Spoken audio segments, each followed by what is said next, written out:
তো ঈদে মিলাদুন্নবী কি? ঈদ শব্দের অর্থ আনন্দ, খুশি। মিলাদুন্নবী অর্থ হলো নবীজির মিলাদ। মিলাদ মানে জন্ম। ওয়াক্তুল উলাদা, জন্মের সময়, জন্মের স্থান, জন্মের সাথে সম্পৃক্ত কোনো বিষয়কে বলে মিলাদ। তার মানে ঈদে মিলাদুন্নবীর অর্থ দাঁড়ায় দয়াল নবীজির জন্মে উপলক্ষে আনন্দ প্রকাশ করা। দয়াল নবীর জন্ম উপলক্ষে কি করা? আনন্দ প্রকাশ করা। অনেকে প্রশ্ন তোলে, ঈদ তো হলো দুইটা, ঈদে মিলাদুন্নবীর ঈদ হুজুর কোত্থেকে পাইলেন? তো আপনি পান নাই, এটা আপনার দুর্বলতা। আমি পেয়েছি, এটা আমার সক্ষমতা। ঠিক কিনা বলেন? ঈদ দুইটা, এটা হলো শরীয়তের ঈদ। একটা হলো ঈদুল আজহা আর একটা হলো ঈদুল ফিতর। ঈদুল আজহা এবং ঈদুল ফিতর এই দুইটা ঈদ হলো শরীয়তের ঈদ, পারিভাষিক অর্থে ঈদ। আর আরেকটা ঈদ আছে, এটা পারিভাষিক অর্থে ঈদ না, এটা হলো শাব্দিক অর্থে, মানে এটার নাম ঈদ, এটা হলো আনন্দের জন্য। এরকম ঈদ হাদিস শরীফের মধ্যে আসছে। সেটা কি? আল্লাহ রাসূল বলেছেন, আল্লাহ পাক পবিত্র শুক্রবার জুমার দিনকে বান্দাদের জন্য ঈদ বানিয়ে দিয়েছে। বলেন সুবহানাল্লাহ। তাইলে পবিত্র শুক্রবার ঈদের দিন, কিন্তু সেটা শরীয়তের পরিভাষায় যে ঈদ আমরা করি, ঈদুল ফিতর বা ঈদুল আজহা, ওই ধরনের কোনো ঈদ না। এটা হলো নাম, হলো ঈদ, নাম, আনন্দের কারণে, খুশির কারণে, শাব্দিক অর্থে এটা ঈদ। ঠিক ঈদে মিলাদুন্নবী, এটাও নবীর আগমনে আপনি আমি খুশি, সমস্ত সৃষ্টিকুল খুশি, এজন্য এই ঈদ পালন করা হয়। এই জন্য তার নাম হলো ঈদে মিলাদুন্নবী। এটাকে বলে সকল ঈদের সেরা ঈদ। এর কারণ কি? কারণ হলো, যদি নবীজির আগমন না হতো তাহলে এই নবীর শরীয়তের ঈদও হতো না। নবীর কারণে আমরা ঈদ পেয়েছি। বলেন সুবহানাল্লাহ। এজন্য নবীর কারণে, নবীর উসিলায় ঈদ পেয়েছি। সুতরাং যার উসিলায় পেয়েছি, তাকে যেই দিন আমরা আল্লাহর রহমত হিসেবে পেলাম, সেই দিন সকল ঈদের সেরা ঈদ। বলেন সুবহানাল্লাহ। ঈদে মিলাদুন্নবীর দিনে শয়তান সারা সবাই খুশি হয়, শুধু বেজার হয় শয়তান। কে বেজার হয়? শয়তান। কথা কয় না, কে বেজার হয়? শয়তান জীবনে 4 বার চিৎকার করে কেঁদেছে। কয়বার? আপনারা কথা না কইলে কিন্তু ওয়াজ করুন যাবে না। শয়তান জীবনে কয়বার চিৎকার করে কেঁদেছে? 4 বার। কয়বার? 1 নাম্বার হলো যখন শয়তানকে আল্লাহ পাক লানত করেছেন। শয়তান ছিল মুআল্লিমুল মালায়েকা, ফেরেশতাদের শিক্ষক। আমার আল্লাহ রাব্বুল আলামিন তার বেয়াদবির কারণে আদম নবীকে সিজদা করার নির্দেশ দিয়েছিল, কিন্তু সে অহংকার করল। সে বলল, আনা খায়রুম মিনহু খালাকতানি মিন নার ওয়া খালাকতাহু মিন তিন। আমি তো আদমের চেয়ে সেরা, আমাকে সৃজন করা হয়েছে আগুন থেকে, আদমকে সৃষ্টি করা হয়েছে মাটি থেকে। আমি আদমের চেয়ে উত্তম হয়ে আমি আদমকে সিজদা করতে পারবো না। বলে নাউজুবিল্লাহ। এজন্য আমার আল্লাহ লানত করে দিয়েছিলেন শয়তানকে। যেই দিন সে শয়তান লানত প্রাপ্ত হলো, অভিশাপ প্রাপ্ত হলো, সেই দিন হাউমাউ করে চিৎকার করে কেঁদেছিল। বলেন নাউযুবিল্লাহ। এগুলো এক নাম্বার। নাম্বার 2 হলো যখন শয়তানকে দুনিয়াতে নিক্ষেপ করা হলো, দুনিয়াতে নিক্ষেপ করা হলো, সেই দিনও সে চিৎকার করে কেঁদেছিল। কয়বার হয়েছে? 2 বার। 3 নাম্বার হলো যেই দিন আপনার আমার নবী সৃষ্টিকুলের সেরা মানব দানব জিন ইনসান, আসমান জমিন, জান্নাত জাহান্নাম, গাছপালা তরুলতা, পাহাড় পর্বত, আরশ কুরসি, লৌহ কলম, সমস্ত সৃষ্টির মধ্যে যিনি সেরা, আহমদ মুজতবা মুহাম্মদ মুস্তাফা সাল্লাল্লাহু আলাইহি ওয়াসাল্লাম যেই দিন দুনিয়াতে আগমন করলে, সেই দিন শয়তান এরকম চিৎকার করে কান্না করেছিল। বলেন নাউযুবিল্লাহ। কয়দিন গেল? 3 বার। প্রথমবার হলো যখন লানত প্রাপ্ত হলো, দ্বিতীয়বার হলো যখন তাকে বের করে দেওয়া হলো, দুনিয়াতে নিক্ষেপ করা হলো, 3 নাম্বার হলো দয়াল নবীর জন্মের দিন, আগমনের দিন, মিলাদ শরীফের দিন। 4 নাম্বার হলো যেই দিন আল্লাহ পাক উম্মুল কোরআন, কোরআনের মা সূরাতুল ফাতিহা নাজিল করলেন, সেই দিন শয়তান হাউমাউ করে কেঁদেছিল। বলেন নাউযুবিল্লাহ। এই 4 বার শয়তান কান্না করছে। তাহলে এর মধ্যে একটা হলো যেই দিন দয়াল নবীজি পৃথিবীতে মানব রূপে এসেছেন, সেই দিন শয়তান কাঁদছে। এখন মিলাদুন নবীর কথা বললে যদি কারো মন খারাপ হয়, তাহলে তার সাথে বোঝা গেল শয়তানের সাথে সম্পর্ক। ঠিক না বেঠিক? আর সমস্ত সৃষ্টিকুল দয়াল নবীর মিলাদ উপলক্ষে খুশি। বলেন সুবহানাল্লাহ। আজ ঈদ মিলাদুন নবী মাহফিল, আজ ঈদ মিলাদ। আনন্দের সাথে প্রেম ভালোবাসা নিয়ে বলি, আজ ঈদ মিলাদুন নবী মাহফিল, আজ ঈদ মিলাদ। নবীর আশিকে আছো ভাই হও রে শামিল, নবীর আশিকে আছো ভাই হও রে শামিল, আজ ঈদ মিলাদুন নবী মাহফিল, আজ ঈদ মিলাদ। যে যাকে ভালোবাসে আগমনে তার হৃদয় হাসে। বলেন সুবহানাল্লাহ। যে যাকে ভালোবাসে আগমনে তার হৃদয় হাসে। এই কথাটা কে লিখছে জানে? হায় হায়, ফরাজি আশিকে রাসূল, যিনি জান্নাতুল বাকিতে শুয়ে আছেন, নবী সাল্লাল্লাহু আলাইহি ওয়াসাল্লাম তাকে এমন ভাবে কবুল করেছেন, বাংলার জমিনে তিনি থাকেন নাই, তিনি মদিনায় চলে গেছেন। বলেন সুবহানাল্লাহ।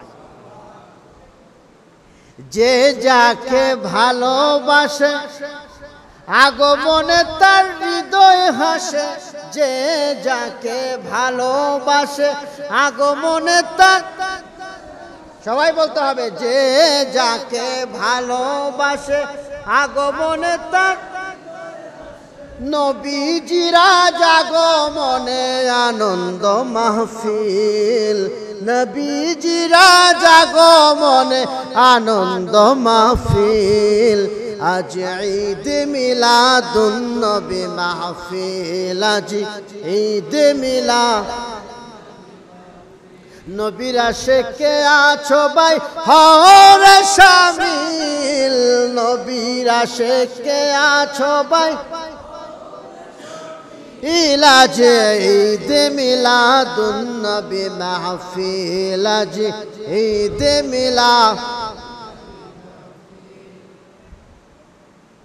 নবীর আগমনে খুশি না বেজার? সবাই খুশি? হাত উঠে দেখাই তো।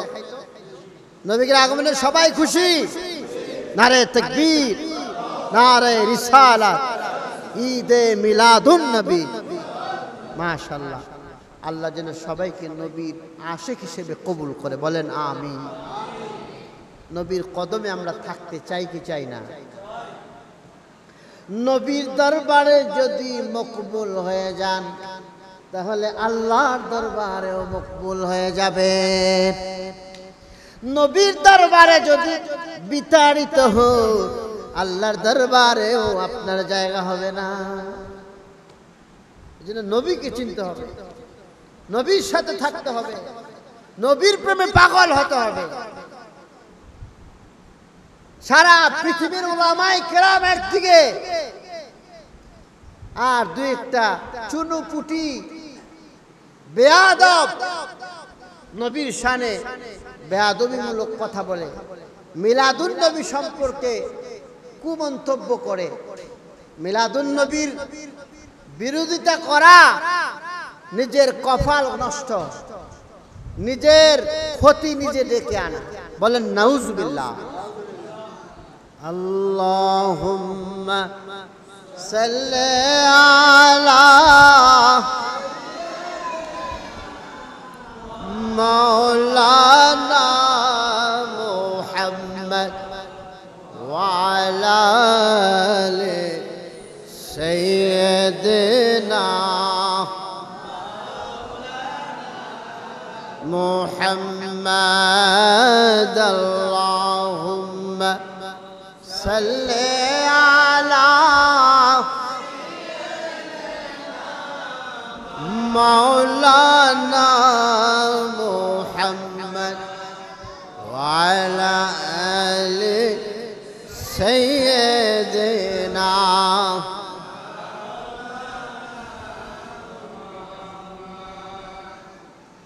মিলাদুন নবীতে খুশি হওয়া এটা কোরআনের নির্দেশ। কোথায়কার নির্দেশ? কোরআনের। সূরা ইউনুস, সূরার নাম কি? ইউনুস। সূরা ইউনুসের মধ্যে আল্লাহ তাবারক ওয়া তাআলা 58 নম্বর আয়াত। কত নাম্বার? 58 নম্বর আয়াত। আল্লাহ কি বলেন? আল্লাহ বলেন, হে রাসূল আপনি বলে দেন যে তারা যেন আল্লাহর অনুগ্রহ পেয়ে, আল্লাহর রহমত পেয়ে তারা যেন খুশি উদযাপন করে। বলে সুবহানাল্লাহ। এটা কোন জায়গার নির্দেশ? নির্দেশটা কার? আল্লাহ। কোথায় আছে? কথা কয় না। কোথায় আছে? কোরআনে। কোথায় আছে? কোরআনে আছে। কোরআনের কোন জায়গায়? সূরা ইউনুস 58 নাম্বার আয়াত। এই আয়াতের মধ্যে কুল বিফাদলিল্লাহি ওয়া বিরহমাতিহি ফাবিযালিকা ফালইফরাহু। আল্লাহ বলতেছেন রাসূল আপনি বলে দেন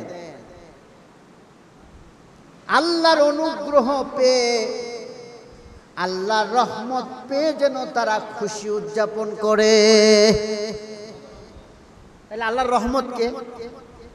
সেটাও আল্লাহ কোরআনে বলেছেন, ওয়ামা আরসালনাকা ইল্লা রাহমাতাল লিল আলামিন। আল্লাহ পাক বলেন, হে রাসূল আমি আপনাকে রহমত করে দুনিয়ায় পাঠাইলাম।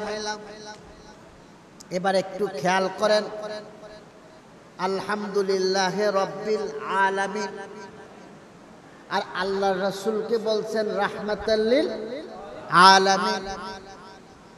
আল্লাহ হলেন রব্বুল আলামিন, দয়াল নবী হলেন রাহমাতুল লিল আলামিন। আল্লাহু আকবার। আপনারা কি কথা শুনেন নাকি? কথা শুনতে হবে মনোযোগ দেয়া, কি বলি সেটা খেয়াল করেন। আল্লাহ হলেন রব্বুল আলামিন। আল্লাহ কি রব্বুল, কথাটা কি বয়সটা কি শোনা যায় না ক্লিয়ার? আপনারা যে কথা বলেন না, আল্লাহ কি রব্বুল আলামিন। আল্লাহ কি রব্বুল আলামিন, আর নবীজি রাহমাতুল লিল আলামিন। এখানেও আলামিন, আল্লাহর ক্ষেত্রেও আলামিন, নবীর ক্ষেত্রেও আলামিন। আলামিন মানে জগৎ সমূহ, আল্লাহর সৃষ্টির যত জগৎ আছে তাকে বলা হয় আলামিন। আল্লাহ হলেন রব্বুল আলামিন, আল্লাহর সমস্ত জগতের রব হলেন আল্লাহ, আর এই সমস্ত জগতের রহমত হলেন মুহাম্মাদুর রাসূলুল্লাহ। এই আয়াতের দ্বারা ওই আয়াতের তাফসীর হয়ে যায়। সেখানে আমার আল্লাহ বলছেন আল্লাহর রহমত পেয়ে, অনুগ্রহ পেয়ে তারা যেন খুশি উদযাপন করে। আর এই আয়াতে প্রমাণিত হলো আল্লাহর রহমত হলেন দয়াল নবীজি। তার মানে দয়াল নবীজি কি পেয়ে খুশি উদযাপনের জন্য আমার আল্লাহ নির্দেশ দিচ্ছে, বলেন সুবহানাল্লাহ। তাইলে এই খুশি উদযাপন মিলাদুন নবীর অনুষ্ঠান, এটা করলে কি হবে? এটাও এই আয়াতের মধ্যে আছে, হুয়া খায়রুম মিম্মা ইয়াজমাউন। যারা আল্লাহর অনুগ্রহ পেয়ে, রাহমাতুল লিল আলামিনকে পেয়ে খুশি উদযাপন করবে, মিলাদুন নবীর অনুষ্ঠান করবে, সমস্ত পৃথিবীর সম্পত্তি জমা করার চেয়ে দয়াল নবীর মিলাদুন নবীর অনুষ্ঠানে হাজির হওয়া উত্তম, বলেন সুবহানাল্লাহ। ওয়া খায়রুম মিম্মা ইয়াজমাউন, তারা যা জমা করে, যত সম্পত্তি তারা জমা করে, সমস্ত সম্পত্তির থেকে উত্তম হলো দয়াল নবীর মিলাদুন নবীর অনুষ্ঠান করা, বলেন না সুবহানাল্লাহ। এটা আমার কথা নাকি কোরআনের কথা? আমি তো আপনাকে নাম্বার বলে দিলাম, আপনি অনুবাদ দেখেন, বাংলা অনুবাদ। মিলাদুন নবীর নির্দেশ স্বয়ং আল্লাহ রাব্বুল আলামিনের।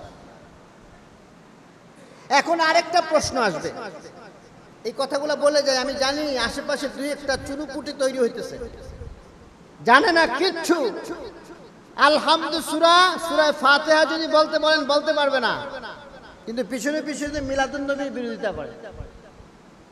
তারা জানে না যুগ শ্রেষ্ঠ পৃথিবীর সমস্ত উলামায়ে কেরাম মিলাদুন নবীর পক্ষে, শুধুমাত্র বেয়াদব আর শয়তানের অনুসারীরা মিলাদুন নবীর বিপক্ষে। এটাই চির সত্য কথা। কয়টা প্রমাণ আপনি আমার কাছে চাইবেন? বর্তমানে এই যুগে সারা পৃথিবীর খবর নেওয়া যায়, ইন্টারনেটে আপনি সারা পৃথিবীর ওয়েবসাইট পাইবেন, সারা বিশ্বের শ্রেষ্ঠ আলেমদের কথা আপনি পেয়ে যাবেন। সারা পৃথিবীর আলেমরা একদিকে, আর এই দুই একটা চুনুপুটি তারা অন্যদিকে, বলেন না নাউজুবিল্লাহ। তাদের কপাল খারাপ। তারা কি প্রশ্ন করে এখন?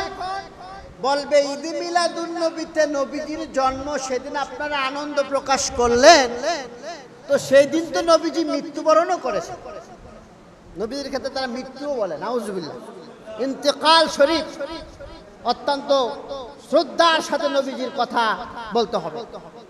নবীজির ইন্তেকাল হয়েছে, সুতরাং আপনারা কেন শোক পালন করেন না?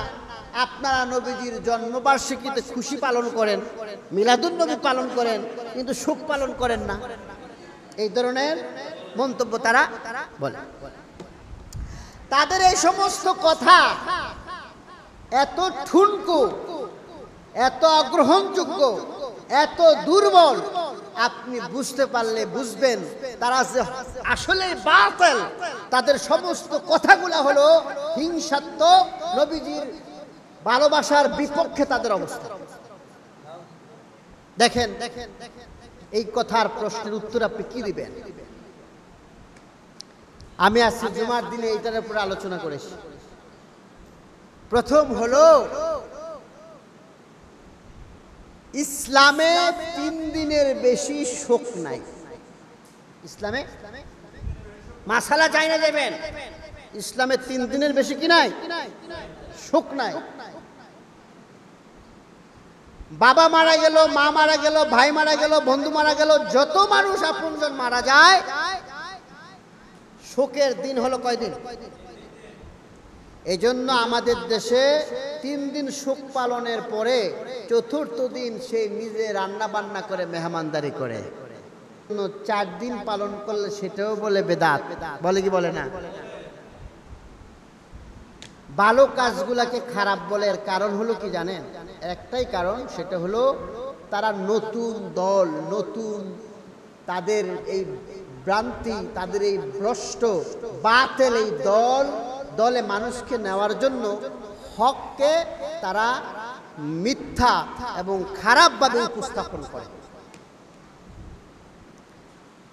3 দিন শোক পালন করার নিয়ম নবীজি বলেছেন, কোন মহিলা 3 দিনের বেশি শোক পালন করা জায়েজ নাই। শুধু স্বামী ছাড়া, স্বামী যদি কোনো মহিলার মারা যায় তাহলে 4 মাস 10 দিন শোক পালন করবে। এছাড়া অন্য যারা মারা যাবে আপনজন, তাদের জন্য 3 দিনের বেশি শোক পালন করতে পারবে না। তাহলে শোক পালন করতে হবে কয়দিন? 3 দিন। 3 দিনের পরে শোক নাই। তাহলে নবীর ঈদে মিলাদুন নবী আমরা শোক পালন করব কেন? শোক পালন তো শরীয়তে জায়েজ নেই। 1 নম্বর জবাব। 2 নম্বর কথা হলো, শোক পালন করে কে? যে বাবাকে দুনিয়ার হায়াতে পাইলো, বাবা যখন মারা গেল তার শোক হয়, ঠিক কিনা? দুনিয়ার হায়াতে কাউকে পাইলেন, যখন সে মারা গেল আপনার শোক হবে। কিন্তু আমরা তো নবীজিকে দুনিয়ার হায়াতে পাই নাই, তাহলে আমরা শোক পালন করব কেন? আমরা নবীজিকে রাহমাতুল লিল আলামিন হিসেবে পেয়েছি, নবীর উপরে ঈমান এনেছি, নবীর উম্মত হয়েছি, যেমন পেয়েছি তেমনই কিয়ামত পর্যন্ত থাকবো। কোনো পরিবর্তন আসবে না। দয়াল নবী ইন্তেকালের আগে যেমন ছিলেন, নবীজি ইন্তেকালের পরেও তেমন আছেন, ঠিক না? ঠিক কথা করে, ঠিক না? ঠিক।